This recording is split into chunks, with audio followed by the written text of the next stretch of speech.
Pour commencer, nous allons introduire ce qu'est un système de numération. Un système de numération est caractérisé par sa base B et les chiffres et symboles utilisés pour représenter les nombres. Ainsi, un nombre réel n, exprimé dans un système de base B donné, s'écrit comme une succession de coefficients AI affectés d'un poids égal à une puissance entière de B. Les coefficients s'écrivent de la gauche vers la droite par valeur décroissante de leur poids et prennent des valeurs comprises entre 0 et B-1. Les poids de B sont positifs pour la partie entière et négatifs pour la partie fractionnaire. Pour mieux illustrer ce qui vient d'être énoncé, prenons comme exemple les nombres que nous utilisons habituellement, c'est-à-dire ceux du système décimal. Pour ce système, la base B est égale à 10 et les nombres sont représentés par une succession de chiffres dont la valeur est comprise entre 0 et 9. La position du chiffre est affectée d'un poids égal à une puissance entière de la base B. Par exemple, 2018, c'est 2000 plus 10 plus 8, c'est-à-dire 2 fois 10 puissance 3 plus 0 10 puissance 2 plus 1 10 puissance 10 10 puissance 1 plus 8 10 puissance 0. 10 puissance 0 c'est 1, c'est-à-dire c'est l'unité. La conversion, donc pour cette représentation, le poids fort sera affecté à 2 et le poids faible sera affecté à 8 puisque c'est un nombre entier. Pour le nombre réel, par exemple 20,125, c'est 2 fois 10 puissance 1 plus 0 10 puissance 0 plus 1 10 puissance moins 1 plus 2 10 puissance moins 2 plus 5 10 puissance moins 3.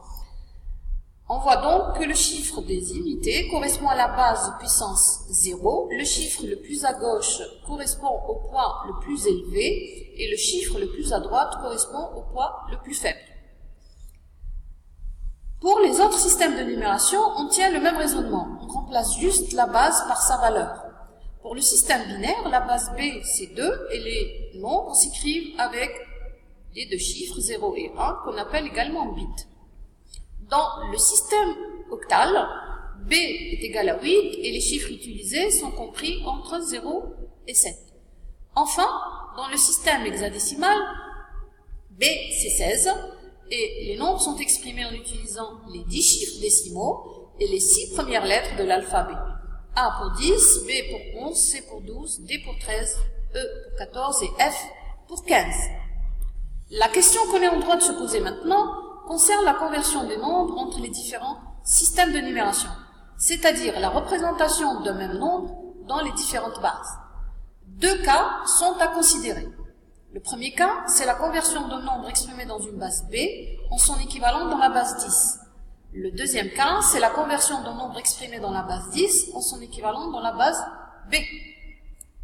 Pour le premier cas, l'équivalent décimal d'un nombre exprimé dans une base B quelconque est égal à la somme des puissances successives de B affectées au coefficient correspondant. Pour convertir un nombre en décimal, il suffit donc d'appliquer la relation en remplaçant B par la valeur de la base à convertir et les AI par leur valeur également. Comme souligné précédemment, les poids de B sont positifs pour la partie entière et négatifs pour la partie fractionnaire. Par exemple, pour trouver l'équivalent décimal du nombre binaire 1101110, on remplace B par 2 et on multiplie les chiffres 0 et 1 par les puissances successives de B, en commençant par la puissance 0, puisqu'ici on n'a pas de partie fractionnaire. La somme de tous les produits nous donne l'équivalent du nombre binaire qui ici est égal à 54 en décimal. Le nombre binaire 1101,10, c'est un nombre donc avec partie fractionnaire. Pour la partie entière, on procède de la même manière que précédemment. Pour la partie fractionnaire, les chiffres vont être multipliés par des puissances successives mais négatives. Pour les autres bases, on procède aussi de la même manière. Pour la conversion d'un nombre hexadécimal, B est remplacé par 16 et pour un nombre octal, B est remplacé par 8.